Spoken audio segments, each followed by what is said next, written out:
Bismillahirrahmanirrahim. Assalamualaikum warahmatullahi wabarakatuh. Alhamdulillahil karim ar-Rahman 'allamal Qur'ana khalaqal insana 'allamahul bayan. Asyhadu an la ilaha illallah wahdahu la syarikalah wa asyhadu anna Muhammadan abduhu wa rasuluhu la nabiyya ba'dah wa la rasula ba'dah amma ba'd. Ayyuhas shaimin shaimat, ayyuhal mu'minin mu'minat, ayyuhal muslimin muslimat, para sahabat LTTV yang dimuliakan Allah Subhanahu wa taala. Alhamdulillah, kali ini Allah masih mempertemukan kita tentunya atas nikmat Allah yang begitu besar yang Allah berikan kepada kita semua.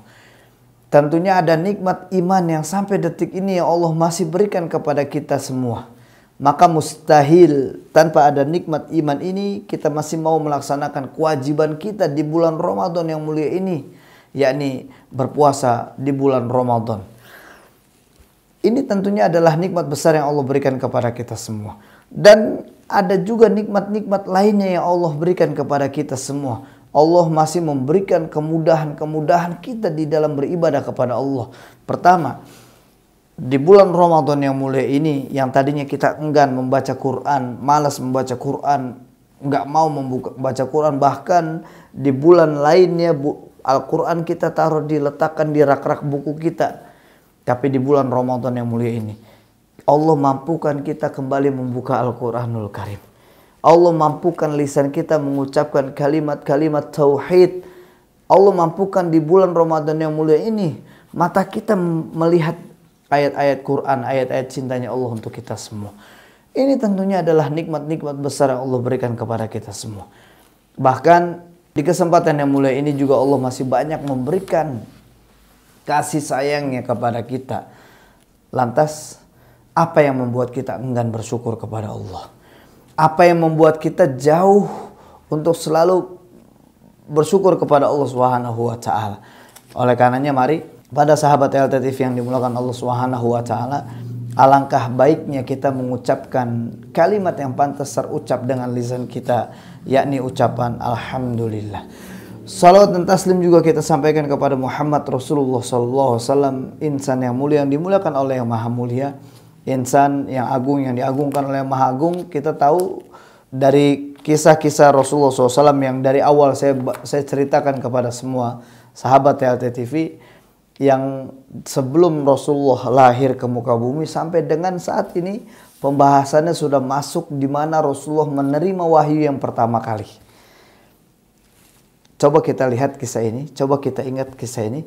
Atau kalau ada sahabat LTTV yang lupa dengan kisah ini, coba dibuka kembali episode yang sebelumnya.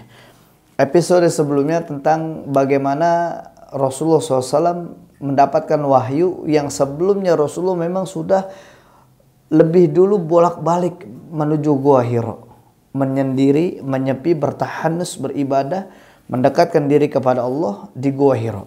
Dan akhirnya Rasulullah SAW mendapatkan mimpi dari Allah Subhanahu wa taala, yang di dalam mimpi itu ketemu dengan malaikat Jibril alaihi salam, yang malaikat Jibril mengatakan, "Iqra, bacalah." Rasulullah bilang, "Aku nggak bisa baca." Akhirnya Jibril mendekap Rasulullah begitu kuat sampai akhirnya Rasulullah sesak nafas di dalam mimpi tersebut. Pun Jibril berulang kali, "Bacalah." "Aku nggak bisa baca."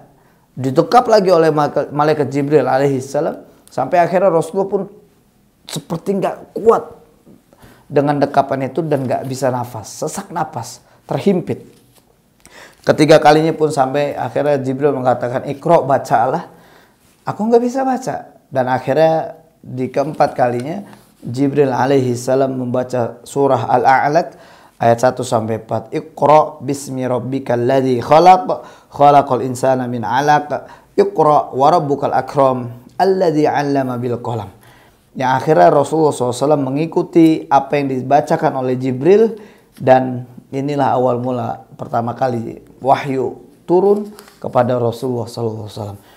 Jadi memang lewat mimpi, ya, pertama kali lewat mimpi. Sama juga dengan Nabi Ibrahim alaihissalam ketika mendapat sebuah perintah dari Allah untuk menyembelih anaknya Ismail pun lewat mimpi. Ini tercatat di dalam surah As-Saffat ayat 102 yang Ibrahim berkata, Aroni fil manam. Ya, aku melihat engkau wahai anakku di dalam mimpi bahwa aku menyembelihmu. Di episode sebelumnya juga saya ceritakan bagaimana macam-macam wahyu, ya. Tapi alhamdulillah di kesempatan mulia ini kita tahu ada sosok wanita yang luar biasa bersama Rasulullah SAW yang ketika Rasulullah masih remaja di usia 25 tahun dengan bisnisnya yang menikahi seorang wanita terhormat, wanita suci di kota Mekah, Khadijah radhiyallahu anha, yang akhirnya Rasulullah bersama Khadijah menikah. Dan kita tahu Khadijah ini adalah wanita yang sangat luar biasa bersama Rasulullah SAW di saat itu. Ummahatul Mukminin yang pertama kali. Ya, makanya di kali ini ada sebuah pembahasan yang berjudul pengaruh istri solehah bagi eksistensi dakwah. Ternyata di balik kesuksesan seorang suami ini ada seorang istri yang memang terus memberikan support terbaiknya, memberikan pengaruh baik, bahkan pengaruh besar untuk sebuah kesuksesan seorang suami. Yang dihadapi Rasulullah SAW adalah seorang istri yang solehah, yang ini menjadikan sebuah bukti bahwasanya perjuangan Khadijah di saat menemani Rasulullah SAW ini sangat luar biasa. Sejarah pun mencatat amat sangat luar biasa bagaimana Khadijah radhiyallahu anha. Makanya kita tahu Khadijah ini sosok wanita yang memang berhati tegar. Dia nggak gentar tatkala mendengar berita tentang kegundahan hati Nabi. Suaminya Rasulullah SAW segala permasalahan dia hadapi dengan tenang dan sabar. Beberapa saat kemudian pergi untuk menjumpai Waraqah bin Naufal. Ingat ya kisah kemarin yang saya sampaikan bagaimana ketika Rasulullah bermimpi ketemu malaikat Jibril alaihi salam, kemudian Khadijah nggak panik, dia tetap tenang, dia tetap tegar.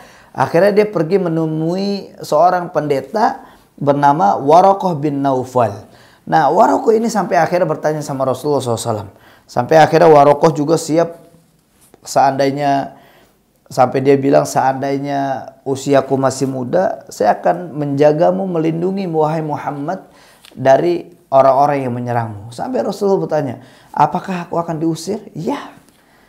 Ternyata dalam obrolan itu nggak lama Waraqah bin Naufal ini meninggal dunia. Artinya adalah ada Khadijah yang memang di saat itu dia nggak panik, tapi dia manggil seorang untuk membuktikan apa sebenarnya yang dihadapi Rasulullah di dalam mimpinya. Jadi memang punya wawasan yang luas. Khadijah juga mencoba mengorelasikan antara berita yang ia dengar dengan fakta di lapangan. Jadi Khadijah ini ummul mukminin yang sungguh wanita yang memang pertama kali beriman kepada Allah dengan kefitrahannya, dengan nalurinya. Dia juga termasuk wanita yang pertama kali memahami hikmah di balik penciptaan Muhammad. Dan dia yakin bahwa Muhammad memiliki akhlak yang mulia dan sempurna. Jadi dalam tataran kehidupan keistimewaan yang dimiliki Nabi tersebut tidak ada yang menandinginya.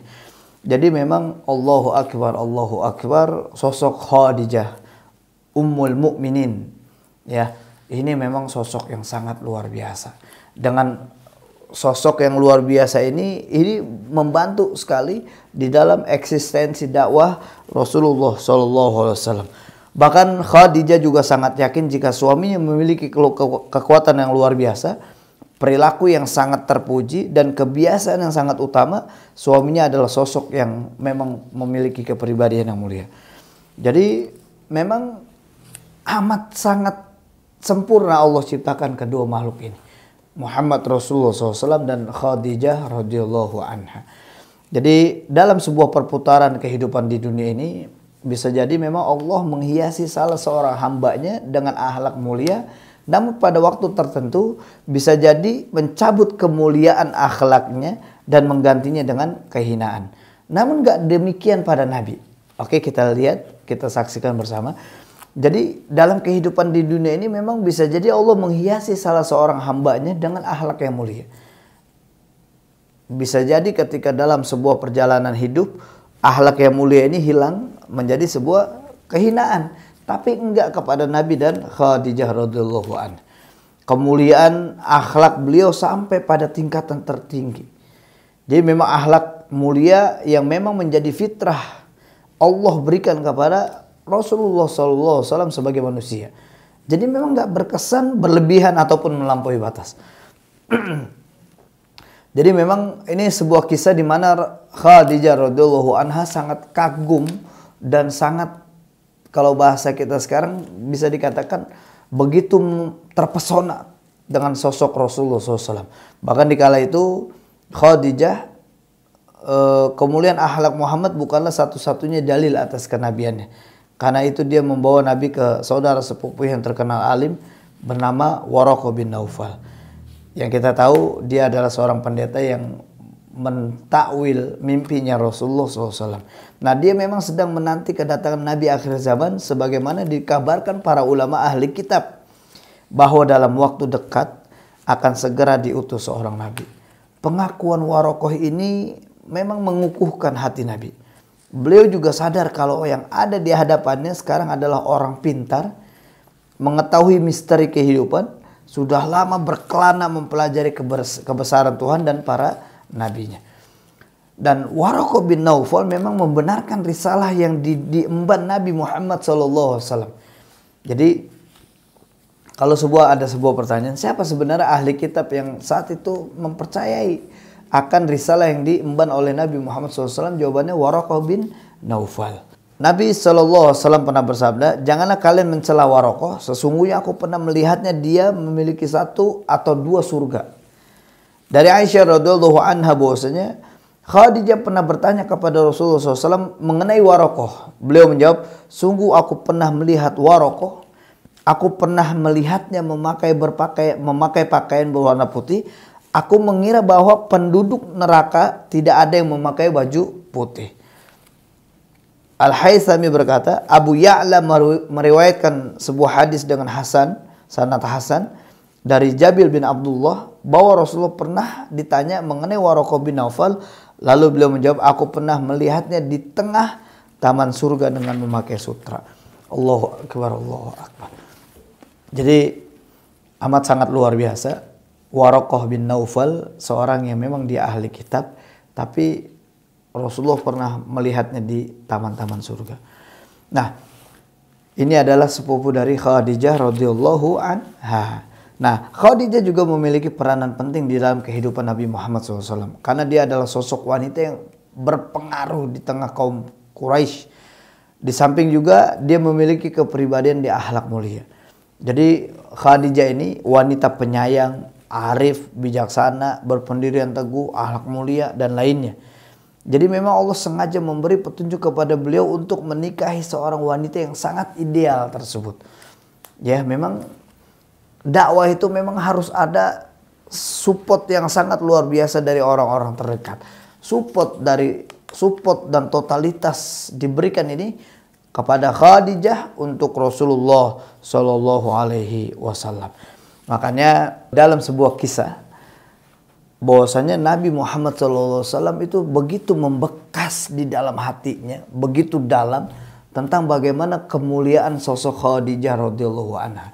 Bahkan ada dalam satu kisah diceritakan bahwasanya bahkan Aisyah radhiyallahu anha, istri Nabi Muhammad SAW, Ummul Mukminin, pun amat sangat pencemburu dengan Khadijah. Walaupun saat itu Khadijah udah meninggal dunia.